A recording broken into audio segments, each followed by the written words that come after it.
कोल्हापूर जिल्हा ग्रामपंचायत कर्मचारी संघाने जिल्हा परिषद कार्यालयावर त्यांच्या मागण्या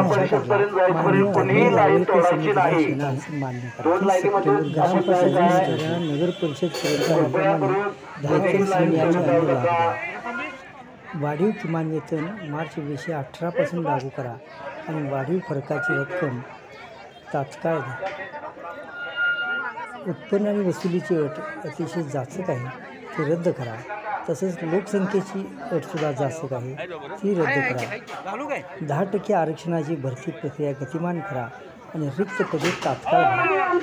शासन मान्य सुधारित राहणीमान भत्ता 100% शासनाच्या प्रत्येक महिन्याचे मासिक वेतन महानगर 10 तारखेच्या आत जमा करा. वळून आणि ऑनलाईन होणाऱ्या वेतनाचा तपशील द्या. लक्षिंपुरी 2005 पासून आज पुढे 10% ग्रामपंचायत कर्मचारी कलेक्टर